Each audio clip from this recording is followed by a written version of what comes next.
भरोसे जो बैठ गया वो इस संसार से खाली हाथ जाएगा, और जो आत्म देव का ज्ञान लेके चला गया वो आत्म देव में समा जाएगा। तो क्या कह रहे हैं, अरे ना कहीं आना और ना कहीं जाना, आपे में आप समाना। तुम ऐसे शब्द में समाओगे कि दोबारा वापस नहीं आओगे। तो कह रहे हैं सूरत फंसी संसार में, तासे पड़ गई दूर और सूरत बांध स्थिर करो, आठों पहर हुजूर। कहां स्थिर करोगे? आत्म देव में स्थिर करना है। किसी काया में स्थिर मत कर लेना, किसी मंदिर में स्थिर मत कर लेना।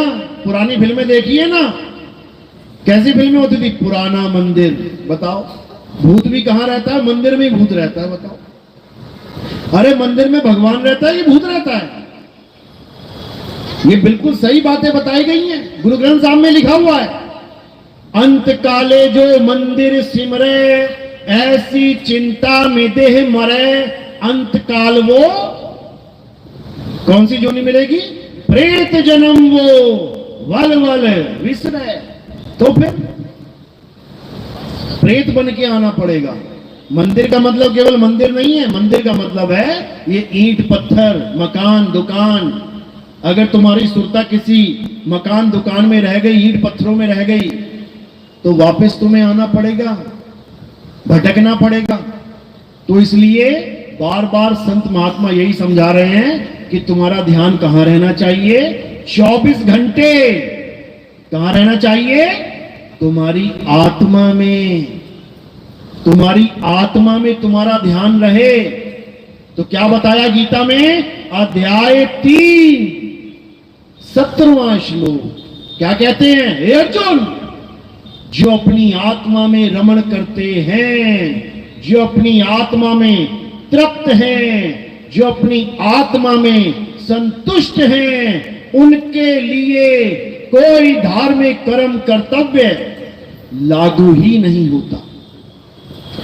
उनको किसी मंदिर में जाने की जरूरत नहीं, उनको किसी मस्जिद में जाने की जरूरत नहीं, उनको किसी गुरुद्वारे में जाने की जरूरत नहीं, उनको किसी चर्च में जाने की जरूरत नहीं, उनको इंसानों के बनाए किसी भी धर्म स्थल में जाने की जरूरत नहीं।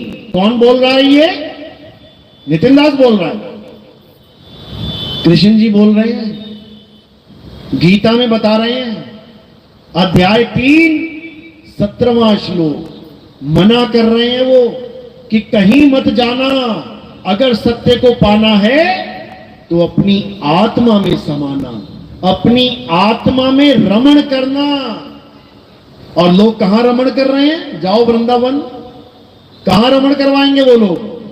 रमण रेती नाम का एक मंदिर बना हुआ है वहां पे।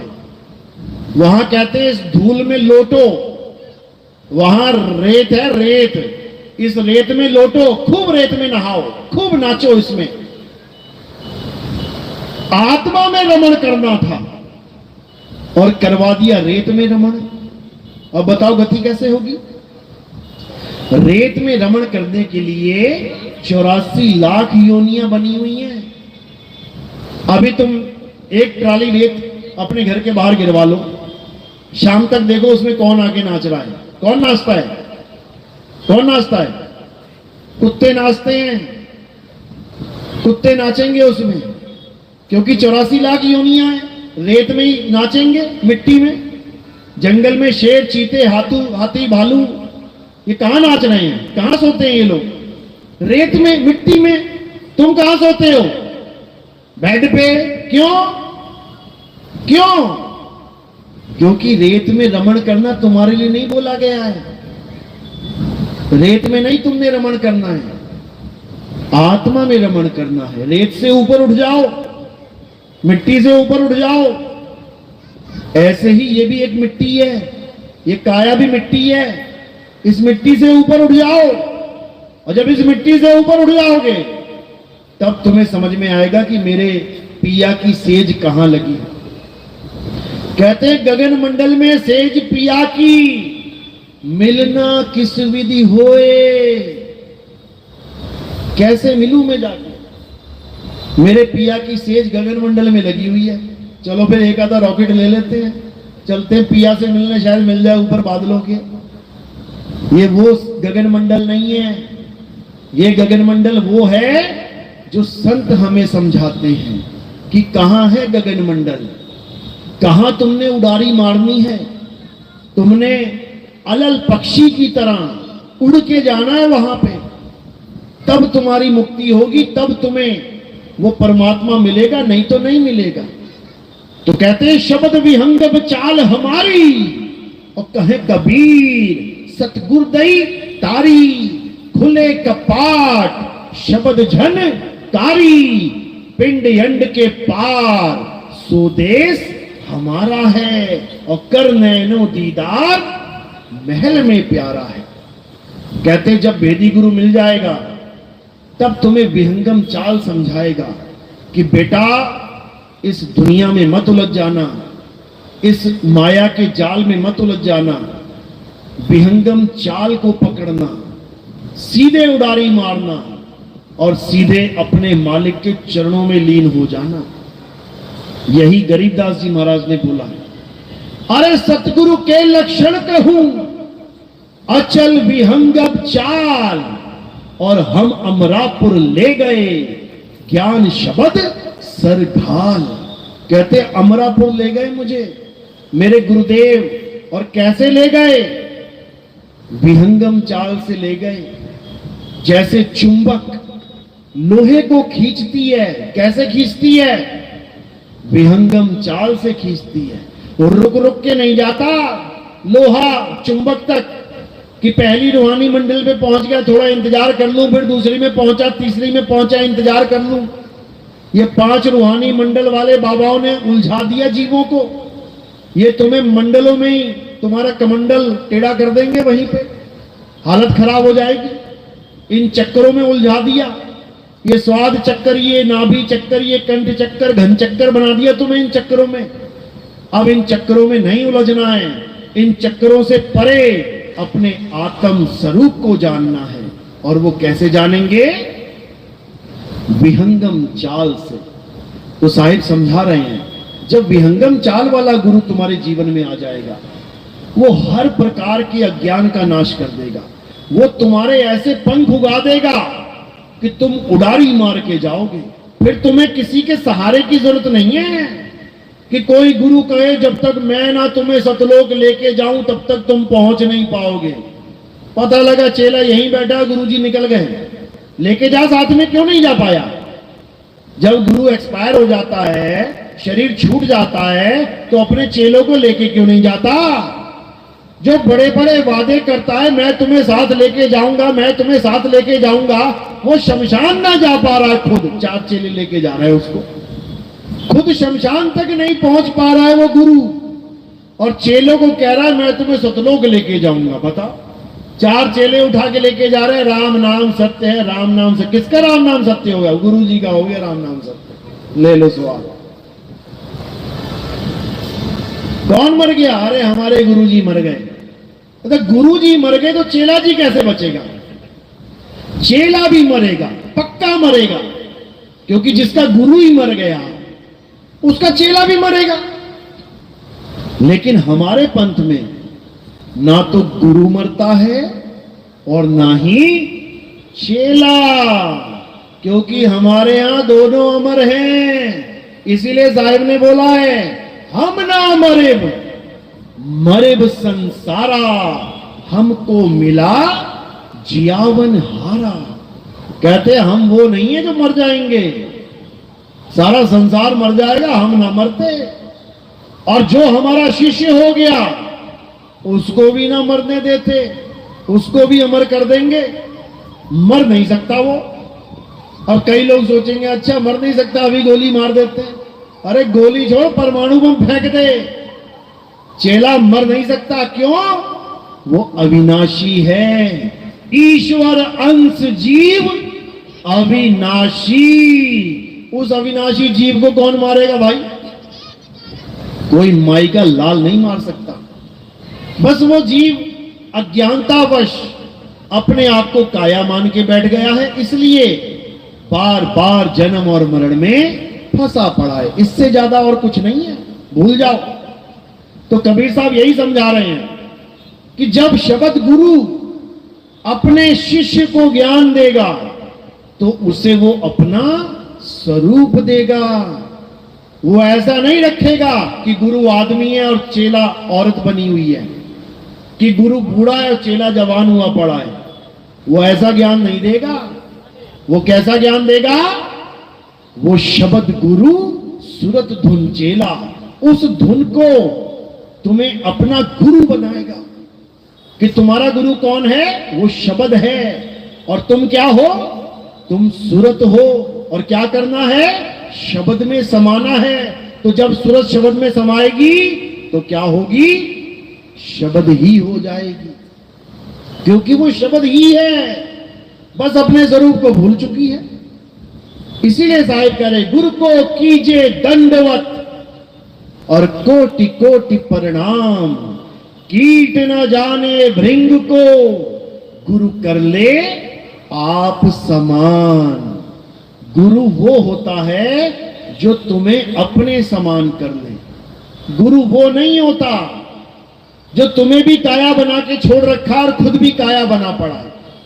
तुम्हें भी शरीर बना रखा है, तू आदमी, तू औरत, तू जवान, तू बूढ़ा, तू बच्चा, और खुद भी आदमी औरत बना बैठा है, खुद भी बूढ़ा बच्चा जवान बना बैठा है।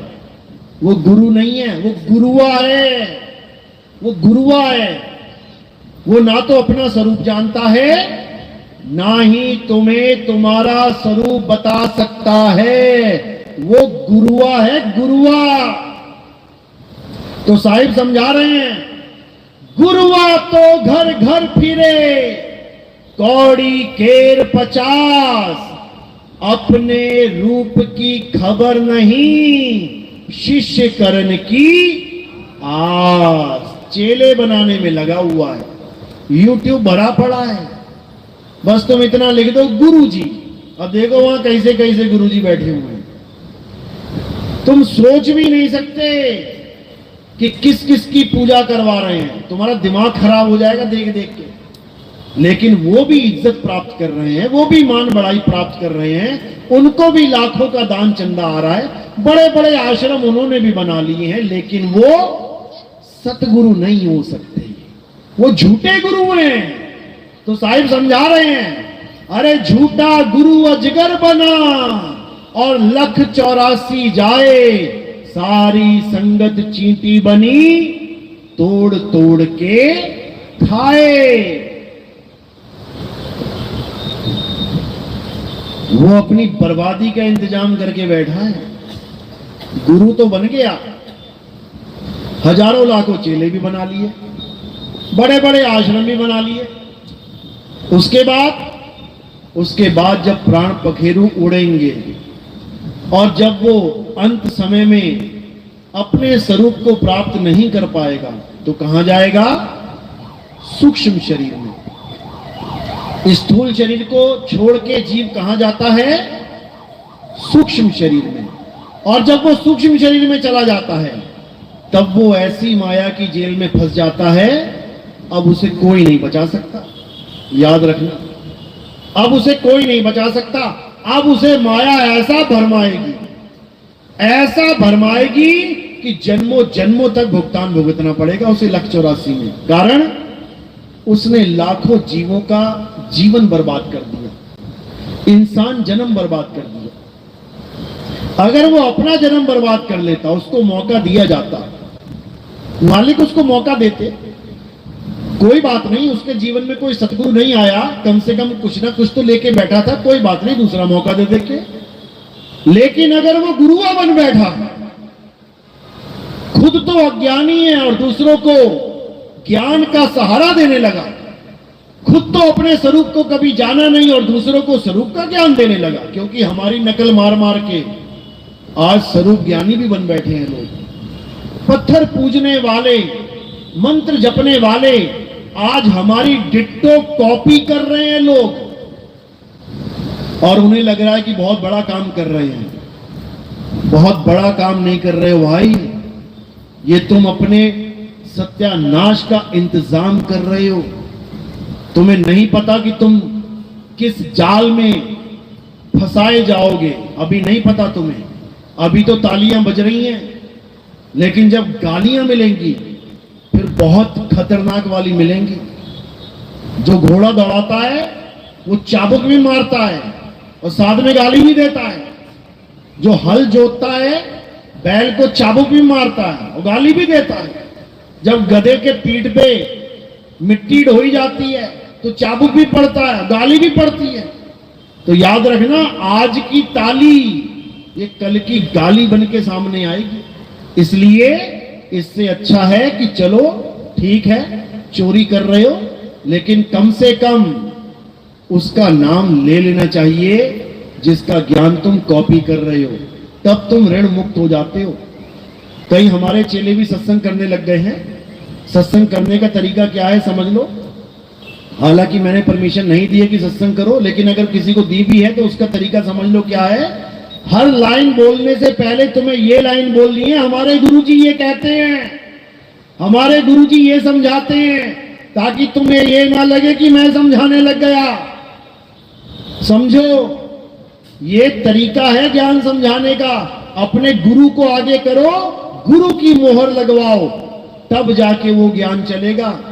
नोट चलाओ, लेकिन साइन गवर्नर के होने चाहिए। और तुम अपने साइन दे के चलाने लग जाओगे ना, फिर अंदर हो जाओगे। तो इसलिए गुरु को हमेशा आगे रखना है और ज्ञान समझाओ। ज्ञान समझाने में कोई बुराई नहीं है। ये मनुष्य जन्म मिला इसलिए कि खुद भी समझो और दूसरों को भी समझाओ, ये इसीलिए मिला है। उसके बाद नहीं मिलेगा ये कि कहो कि कुत्ता बन के समझा लूंगा। कुत्ता बन के भाऊ भाऊ करोगे, समझा नहीं पाओगे। बिल्ली बन के म्याऊं म्याऊं करोगे, समझा नहीं पाओगे। खुद नहीं समझोगे, दूसरों को क्या समझाओगे। इसलिए आप तरह औरों को तारे, यानी खुद भी सत्संग को समझो, ज्ञान को समझो और दूसरों को भी समझाओ। खुद भी आत्मज्ञानी बनो और दूसरों को भी आत्मज्ञान का पाठ पढ़ाओ। तब समझो कि कृष्ण जी का गीता का ज्ञान देना सफल हुआ। अगर कृष्ण जी की मूर्ति पूजते रह गए सारी उम्र, अगर कृष्ण जी का नाम जपते रह गए सारी उम्र, तो समझ लो गीता का ज्ञान देने का कोई मतलब ही नहीं है। वो तो पहले से ही चल रहा था। कृष्ण जी से पहले क्या राम जी नहीं आए थे? राम जी का नाम तब भी चल रहा था।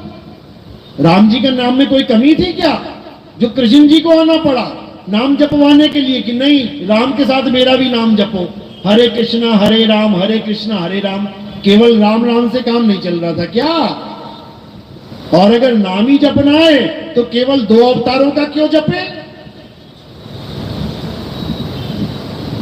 केवल हरे कृष्णा और हरे राम ही क्यों जपे? फिर तो 9 अवतार आ चुके हैं, फिर तो 9 अवतारों का नाम जपो। पहला अवतार कौन सा है? मछली का, जपो हरे मछली। दूसरा अवतार कछुए का, जपो हरे कछुआ। तीसरा अवतार वरा अवतार जंगली सुअर का, जपो हरे वरा अवतार। क्यों नहीं जप रहे? चौथा अवतार नरसिंह का, हरे नरसिंह क्यों नहीं जप रहे? 5वां अवतार वामन अवतार, क्यों नहीं जप रहे हरे वामन? छठा अवतार परशुराम जी का, क्यों नहीं जप रहे हरे परशुराम? 7वां अवतार राम जी का, ये जप रहे हो हरे राम। 8वां अवतार कृष्ण जी का, हरे कृष्ण जप रहे हो। 9वां अवतार महात्मा बुद्ध का, क्यों नहीं जप रहे हरे महात्मा बुद्ध? क्यों नहीं जप रहे? यानी भगवान के अवतारों में भी पक्षपात। अरे वाह, मतलब जो तुम्हारा मन करेगा वो जप लोगे और जो तुम्हारा मन नहीं करेगा उसको तुम छोड़ दोगे। कमाल हो गई। मतलब सारा खेल मन का चल रहा है। मन को जो भाया उसी का नाम जपवाया और बाकी को भुलाया। ऐसे भक्ति नहीं होती भाई। और अगर तुम सोचते हो कि अवतारों के ही नाम जपने हैं तो ये तो अवतार बीत गए, अब इनका नाम जपने का कोई मतलब है ही नहीं। जब राम जी चले गए तो तुम्हारे दुख दूर करने के लिए क्या राम नाम काफी नहीं था? जब राक्षस आए थे मारने के लिए ऋषियों को, तो हरे राम जप के राक्षसों का विनाश करवा देते, अपने दुख दूर कर लेते। क्यों कृष्ण जी को आना पड़ रहा है? वहां नाम काम क्यों नहीं कर रहा है हरे राम? क्या वो राम नाम जानते नहीं थे? सब जानते थे। क्या वो नहीं जानते थे कि त्रेता में राम जी जा चुके हैं? सब जानते थे। फिर द्वापर में राम क्यों नहीं चला? कृष्ण जी को क्यों आना पड़ा? समझो बात को। जो चला गया वो तुम्हारी मदद नहीं कर सकता, उसका नाम भी तुम्हारी मदद नहीं कर सकता। समझो बात को। राम जी चले गए, उन्होंने जीते जी सबकी मदद करी। उनके जाने के बाद थोड़ी नहीं मदद करेंगे। उनके जाने के बाद कोई परेशानी में आता है तो कृष्ण जी का अवतार हो रहा है। अब कृष्ण जी ने भी मदद करी, बहुत असुरों को मारा, राक्षसों को मारा, कुछ को अपनी ताकत से मारा और कुछ को छल से मारा। छल से, समझ लो। और भेष बदलने में नंबर 1 थे वो। भेष बदलने में नंबर 1 कौन है? यही है। ये कब आदमी बन जाए, कब औरत बन जाए, कब मछली बन जाए, कब कछुआ बन जाए, कब आधा आदमी आधा जानवर बन जाए, कोई नहीं जानता।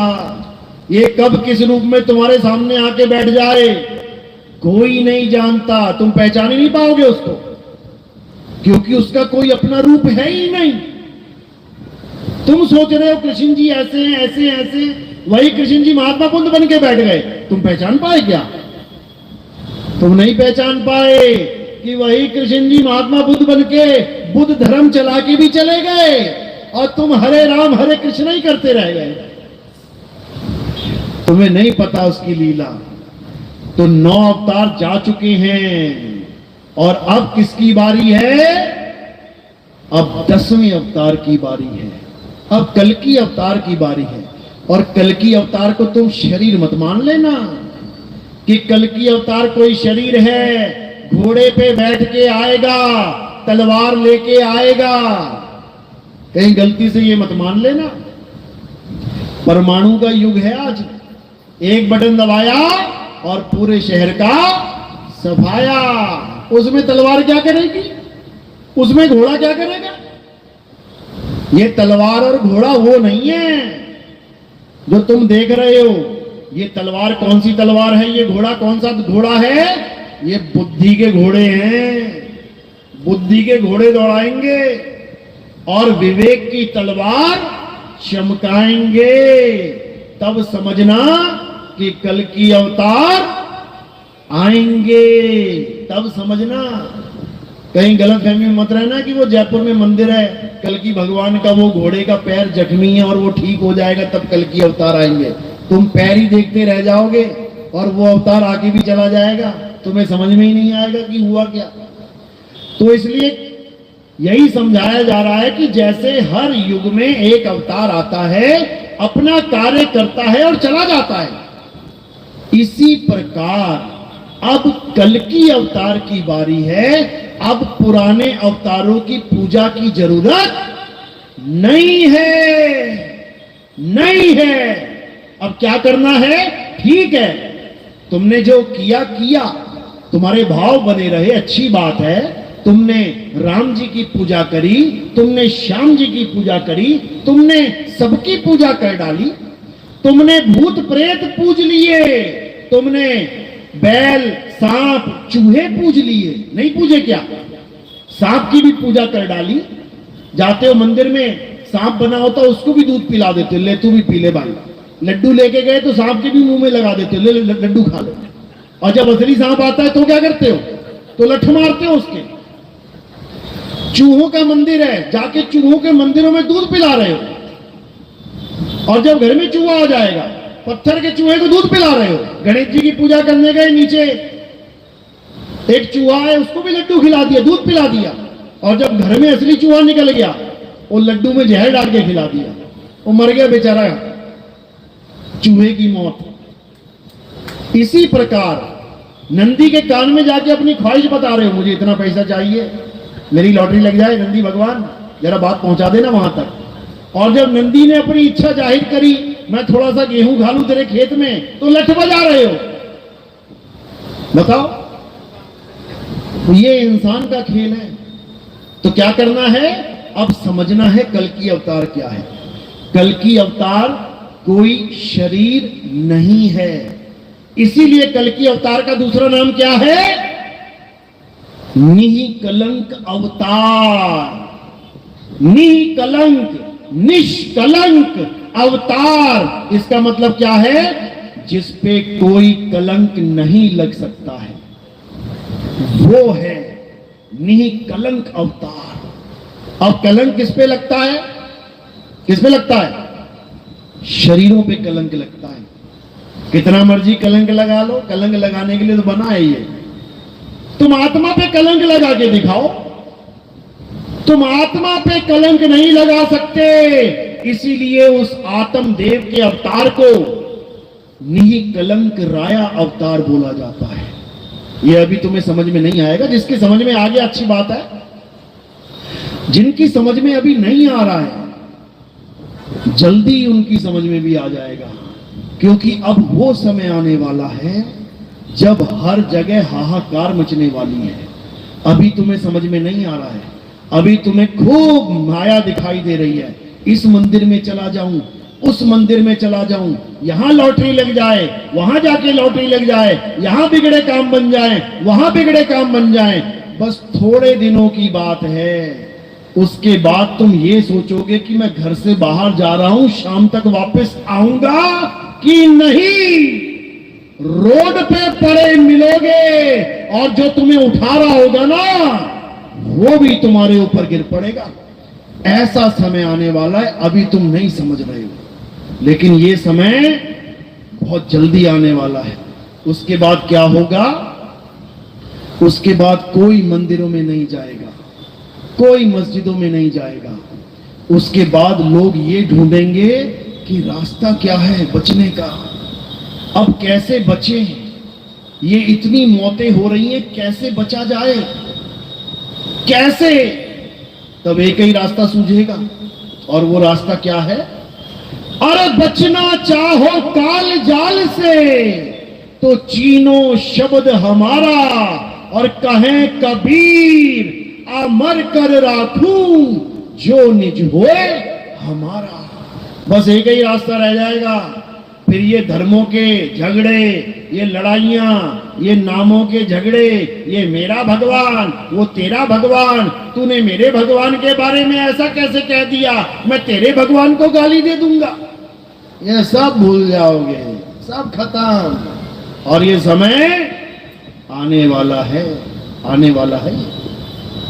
तो अब क्या करना है, इससे पहले कि ये समय आए, सबको जगाना है, बच्चे बच्चे को जगाना है, इस ज्ञान को इतना फैलाना है कि बच्चे बच्चे को समझ में आ जाए कि इस जीवन का उद्देश्य क्या है, आत्मा का ज्ञान क्या है। पत्थरों को पूजना और आत्मा को पूजना, इसमें अंतर क्या है। और जिस दिन ये ज्ञान उनको समझ में आ जाएगा, तो समझ लो सत्य सनातन धर्म पूरे विश्व में छा जाएगा, और फिर भारत विश्व गुरु बनेगा। विश्व गुरु ऐसे नहीं बोला गया है, विश्व गुरु क्यों बोला गया है, क्योंकि वो ज्ञान भारत से ही पूरे विश्व में फैलेगा, जिसका हर ग्रंथ में जिक्र है।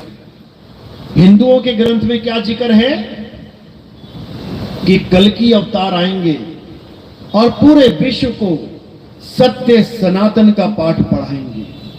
मुसलमानों के ग्रंथ में क्या बोला गया कि हिंदुस्तान में एक ऐसा ज्ञान चलेगा जो पूरे विश्व को इस्लामिक बना देगा। इस्लामिक, ये मत समझना मुसलमान बना देगा कि तुम्हें टोपियां पहना देगा, मुसलमान का मतलब समझ लो। मुसलमान शब्द बना है दो शब्दों के मिलन से, मुसल्ला प्लस ईमान। मुसल्ला क्या होता है? मुसल्ला एक चटाई होती है जिसके ऊपर हर मुसलमान खड़ा होके नमाज पढ़ता है। यानी तुम्हें वो मुसल्ला बताया जाएगा जहां पर खड़े होकर तुमने बंदगी करनी है, और ईमान यानी तुम्हें ईमानदार बनाया जाएगा। अब ये 2 नंबर के काम नहीं करने, ये नशा पत्ता नहीं करना, ये व्यभिचार नहीं करना, कोई भी असामाजिक तत्व के साथ खड़े नहीं होना। अब तुमने ईमानदारी के साथ जीवन बिताना है। केवल ईमानदारी से काम नहीं बनेगा, क्योंकि बहुत से बाबा लोग क्या बोलते हैं, बस तुम ईमानदार हो जाओ, बस अपने कर्म सुधार लो, उससे क्या होगा, मुक्ति हो जाएगी। कभी नहीं हो सकती, कभी नहीं हो सकती। ईमानदार बन के क्या हो जाएगा, तुम पुण्य के भागी बन जाओगे, पाप कर्म नहीं करोगे, अच्छी बात है। उससे क्या होगा, अरे पाप पुण्य ये दोनों बेड़ी, और एक लोहे एक कंचन केरी। ये पाप और पुण्य ये दोनों बेड़ियां हैं, और इन दोनों बेड़ियों में तुम जकड़े जाओगे। तो क्या करना है, ईमानदार तो होना है, साथ में मुसल्ले का भी ज्ञान रखना है कि बंदगी कहां करनी है, कहां खड़े होके नमाज पढ़नी है। समझ लो, नमाज का मतलब क्या है, नमः प्लस अज, परमात्मा की वंदना करना। समझ लो, नमाज कोई अरबी शब्द नहीं है। अरब देश में जाके कहोगे ना मैं नमाज पढ़ना चाहता हूं, वो पूछेगा नमाज क्या होती है। जब मैं अरब देश में जाके प्रचार करता हूं, अरबियों से पूछते हैं ना नमाज, नमाज नहीं होती यहां कुछ, क्या बोलते हैं उसको, नमाज को क्या बोलते हैं अरब देश में, सलाह। जिसको हम कहते हैं ना यार तेरी सलाह लेनी है, कुछ सलाह दो हमें। सलाह यानी नेक सलाह, यानी मुझे बताओ मैं बंदगी में इबादत कैसे करूं। तो मोहम्मद साहब ने वहां सलाह दी, ऐसे करना है। तो यही मुसलमानों के यहां गजवाए हिंद बोला जाता है। गजवाए हिंद का मतलब क्या है, कई हिंदू समाज ये समझते हैं कि गजवाए हिंद का मतलब है कि सारे मुसलमान हिंदुस्तान को मुसलमान बनाना चाहते हैं। ये बिल्कुल गलत है, ऐसा बिल्कुल नहीं है। गजवाए हिंद कहां से आया है, ये हदीसों में जिक्र है इसका। एक है कुरान पाक और एक है हदीस। कुरान पाक अलग है, हदीस अलग है। हदीस में क्या बताया गया है, हदीस में मोहम्मद साहब का जिक्र है, वो क्या करते थे, क्या खाते थे, कैसे बैठते थे, क्या सोचते थे, क्या बताते थे, उसका जिक्र है। उसमें क्या बताया कि मोहम्मद साहब अरब देश की जमीन पर मक्का पे खड़े होके हिंदुस्तान की तरफ देखते थे, यानी पूरब दिशा की तरफ मुंह करके देखते थे और मुस्कुराते थे। और जब लोग पूछते थे कि आप पूरब दिशा की तरफ खड़े होके, जैसे कोई आदमी जिस तरफ से सूरज उग रहा है वहां खड़ा हो जाए और खड़ा ही रहे कितनी देर, तब उसको लोग पूछे भाई आप पूरब दिशा की तरफ मुंह करके क्यों खड़े रहते हो। तब क्या बोले मोहम्मद साहब, वो बोले कि मुझे उस दिशा की तरफ से एक खुशबू आती है। क्या आती है, खुशबू आती है। कौन सी खुशबू आती है, कनेर के फूल की या गुड़हल के फूल की, कौन सी खुशबू आती है, मुझे खुशबू आती है अमन की, शांति की, चैन की। उस समय बोलते थे वो कि उस हिंदुस्तान से एक ऐसा ज्ञान उठेगा जिसका नाम उन्होंने गजवाए हिंद बोला था। कि पूरे संसार में गजवा क्या होता है, एक युद्ध होता है। युद्ध मतलब धर्म युद्ध। ये युद्ध चल रहा है हमारा, ये जो हमारा सत्संग चल रहा है ये क्या है, ये युद्ध है, धर्म और अधर्म का युद्ध है। सत्य और असत्य का युद्ध है, और इस युद्ध में किसकी विजय होगी? सत्य की विजय होगी। लेकिन याद रखना, इतनी आसानी से नहीं होगी, बड़े पापड़ बेलने पड़ेंगे भाई, समझ लेना। तो कह रहे हैं गजवाए हिंद होगा और होके रहेगा, लेकिन कोई ये मत समझ लेना कि वो हिंदुओं को मुसलमान बनाने वाला होगा, बिल्कुल नहीं।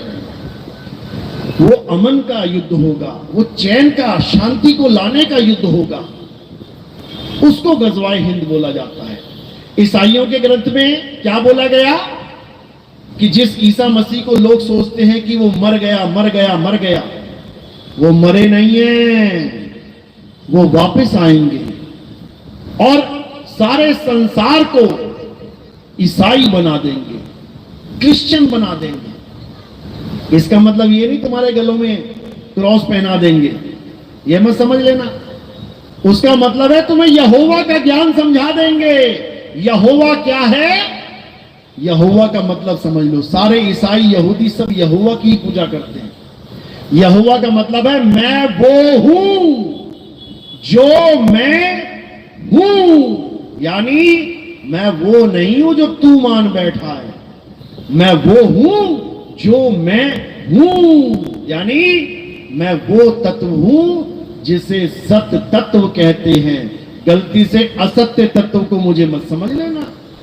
यानी मेरा ज्ञान केवल वही दे सकता है जो मुझे जानता है, वही बता सकता है मैं क्या हूं, नहीं तो सब शरीरों को ही यहोवा मानते रहेंगे। मान ही बैठे हैं ईसाई, किसको भगवान मान बैठे हैं? ईसा मसीह को। यही अज्ञान है। यही गुरु ग्रंथ साहब में बोला गया है कि आन 78 जान 97 होर भी उठसी मर्द का चेला। कहते हैं अभी तो ये ज्ञान चल रहा है, ठीक है, अच्छी बात है। अभी तो संतों को मारा जा रहा है, सूली पे लटकाया जा रहा है, लाठियों से मारा जा रहा है, जहर दिया जा रहा है, क्योंकि अभी ये इतने विवेकी नहीं हैं कि सत्य असत्य का निर्णय कर पाए। लेकिन एक ऐसा समय आएगा जब हर इंसान इतना विवेकी बना दिया जाएगा कि सत्य असत्य का निर्णय कर सके। उसके बाद असत्य की दाल नहीं गलने वाली। फिर हर इंसान विवेकी बनेगा और मर्द का चेला आएगा जो सब हंसों को उस मर्द से यानी शब्द गुरु से जोड़ेगा। ये गुरु ग्रंथ साहब में वाणी दर्ज है। इसी के बारे में यहूदियों के ग्रंथों में आता है कि इलियास जो उनका नबी था, उनका मास्टर था, वो मरा नहीं है, वो वापस आएगा और पूरे संसार में सबको यहूदी बना देगा। यानी यहूदी का मतलब क्या है? जो यहोवा को जानता है वो यहूदी है, समझ लो। इसी का जिक्र कबीर साहब के ग्रंथ में आता है कि एक ऐसा समय आएगा जब ऐसा अवतार आएगा जो सारे संसार में सतनाम का झंडा फहरा देगा, यानी सत्य और असत्य का निर्णय करवा देगा। फिर घर घर होगा बोध विचारा, हर घर में सत्य और असत्य की जंग शुरू हो जाएगी। बाप कहेगा ये सत्य है, मां कहेगी ना मैं तो पत्थर पूजूंगी, बेटी कहेगी नहीं नहीं नितिन दास सत्य बोल रहा है, और भाई क्या कहेगा ना ना ना पितरों को नहीं छोड़ना है। अब ये युद्ध चलेगा हर घर में। किस किस के घर में चल रहा है? हाथ खड़ा करो जरा, ये देखो, अब ये युद्ध चल रहा है, समझ लो। घर घर होगा बोध विचारा। ऐसा नहीं कि ये युद्ध खत्म नहीं होगा, बिल्कुल होगा। कब होगा?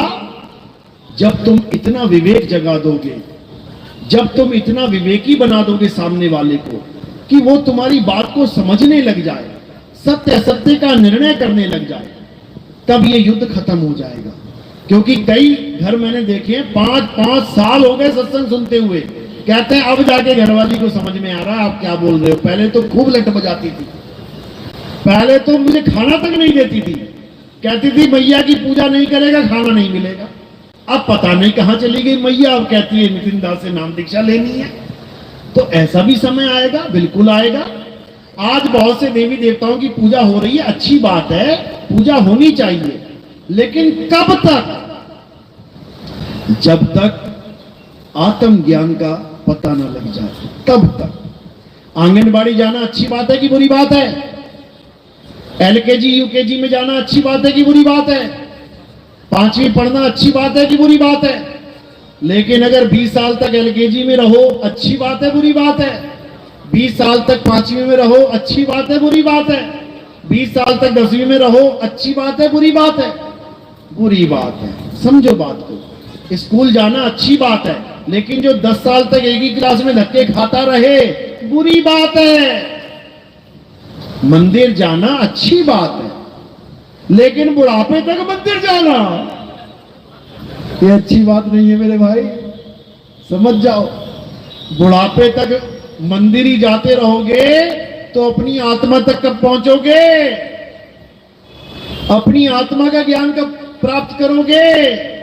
आत्मज्ञानी कब बनोगे?